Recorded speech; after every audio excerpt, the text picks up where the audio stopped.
Bonjour, je suis ici à Paris aujourd'hui avec Monsieur Ossalter, le vice-président de la CIVB, et avec Monsieur Virno, le président du CIVB. Aujourd'hui, nous sommes dans une situation relativement difficile globalement en ce qui concerne l'économie, ou même très difficile aujourd'hui. Si on laisse ça à côté un peu, et puis on regarde votre mission maintenant, comment est-ce que quels sont vos grands axes d'action vers l'année à venir, les deux années à venir, les grands chantiers sur lesquels vous travaillez? Quel niveau? Communication? Globalement, pour les vins. Voilà, on va en gros faire bref, deux axes. Un axe au niveau de la sécurité environnementale. Au niveau technique, nous sommes en train de travailler, nous avons présenté le bilan carbone. Nous sommes en train de travailler pour voir comment la viticulture bordelaise, elle peut mieux... Tout ce qui concerne l'environnement. Oui, pour la réduction de gaz à effet de serre, mieux étudier, si vous voulez, son comportement environnemental. Elle est bien engagée, donc nous avons, si vous voulez, fait un point il y a quelques mois de cela, et il y a quelques jours, nous avons présenté ce bilan et nous allons interpeller nos professionnels pour que chacun essaie de revoir poste par poste quels sont les aménagements qu'il peut apporter pour participer donc à ce très beau et très grand chantier. Mais en même temps, c'est un chantier qui est plus que positif parce que je pense au niveau de la maîtrise des coûts de production, il permet à chacun de revoir certains éléments et peut-être d'avoir une meilleure maîtrise et même voir, je suis convaincu, de les minorer. Premier chantier. Deuxième chantier au niveau donc, de la communication des vins. Donc nous sommes engagés, comme vient de vous le dire mon collègue, à communiquer sur le vin avec le verre à la main. On appelle ça Ivory Days Bordeaux, Bordeaux Four à l'allemand, enfin tout un tas de vocables, Bordeaux Value, pardon, si on est en Asie, etc. Et d'essayer de voir comment on peut, avec les prescripteurs, etc., faire avancer cette communication pour leur montrer que Bordeaux est, entre guillemets, vraiment abordable. Pour cela, nous allons être aidés par la communauté économique européenne suite à la dernière réforme communautaire. Et sur les pays tiers, nous allons doubler notre investissement sur cette mission-là.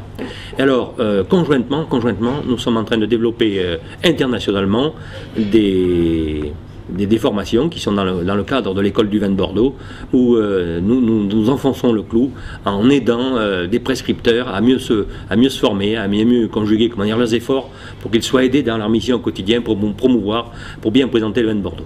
Voilà, je laisse la parole à mon collègue. Je n'ai rien à ajouter, c'est parfait. Il a tout dit. Non, parce que lui, pardonnez-moi, monsieur, c'est un peu la tête intelligente tous les deux, parce que lui, c'était le grand président de la commission promotion.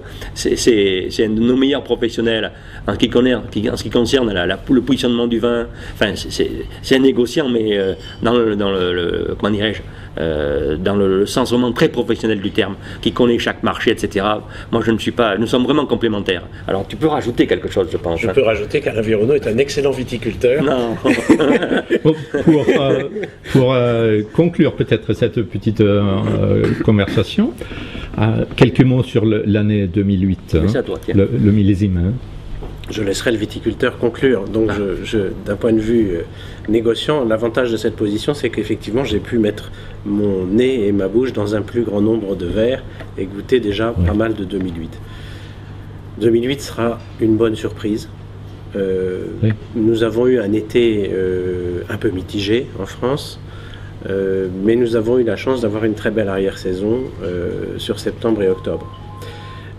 Ça donnera donc un profil un petit peu spécifique au millésime. Chaque année est différente en fonction de ses caractéristiques climatiques.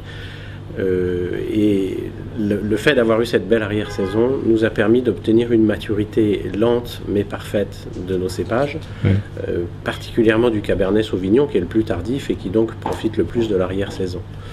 De ce que j'ai pu goûter, nous avons des vins qui ont un joli fruit mûr, qui ont des tanins assez soyeux, assez ronds, qui seront d'expression assez précoce, donc des vins modernes, des vins qu'on peut consommer facilement au bout de quelques années de bouteille. Ça ne veut pas dire qu'ils ne se conserveront pas, parce qu'on a aussi des bons niveaux d'acidité qui permettront à ces vins de traverser les années. Bien sûr, quand je vous parle de cela, je vous parle des grands vins rouges, et même des vins rouges en général. En ce qui concerne les vins blancs, les blancs secs ont beaucoup souffert des gelées de printemps. Et cela s'est traduit par une très faible récolte. Je peux même vous dire qu'aujourd'hui, elle est quasiment entièrement achetée, cette récolte de blanc 2007-2008. Petite récolte, donc qui dit petite récolte dit petit rendement naturel, qui dit petit rendement naturel dit bonne concentration des vins. On aura donc des blancs riches aromatiquement, mais rares. Bon espoir. Voilà, espérons qu'ils donneront satisfaction rapidement, puisqu'ils sont déjà pratiquement partis de chez nous. Quant au blanc liquoreux, certes, nous avons eu en 2007 un millésime de qualité exceptionnelle en blanc liquoreux, et on ne peut pas dire que 2008 soit à ce niveau-là, mais c'est un millésime qui a aussi bénéficié de cette belle arrière-saison, qui a permis donc de faire des vendanges en liquoreux jusque début novembre, et de rentrer des vins qui ont une belle liqueur, des caractères de rôti très agréables, et qui ont gardé la fraîcheur et l'acidité que nous a donné cet été relativement frais. Voilà, mais le viticulteur a sûrement des choses à dire. Non, bon, c'est pas pour... depuis 2 ans, c'est vrai, comme le souligne Georges, on a une très très belle arrière-saison. Depuis 2 ou 3 ans, et tant mieux. Et en plus, cette année, l'élément important, comme il vient de signaler, c'est qu'on a une petite récolte. Et la petite récolte a fait qu'on a pu atteindre une maturité optimale, voire dans certains cas, une certaine surmaturité presque. Donc on a des couleurs en rouge très profondes, très intenses.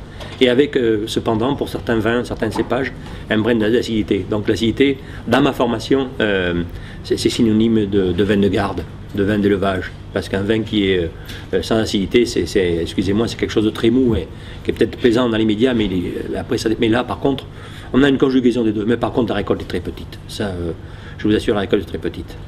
Donc des bonnes perspectives pour l'avenir, quand même. Bah oui, bon, ouais. Malheureusement, on était très bien orientés, je vous assure, depuis le printemps dernier, nous étions bien orientés, les marchés étaient vraiment dans le vert, en Europe et dans le monde, mais malheureusement, la crise actuelle économique, elle occulte personne, quoi. Je pense qu'elle va faire des dégâts dans tous les pans de peut-être pas que de la consommation, mais de la production aussi, je pense. Voilà. Monsieur Verneau, Monsieur Ossalter, hein. Merci beaucoup d'être avec nous aujourd'hui. Et merci, monsieur, pour l'intérêt que vous avez pour le vin, et notamment pour le vin de Bordeaux. Voilà. Merci.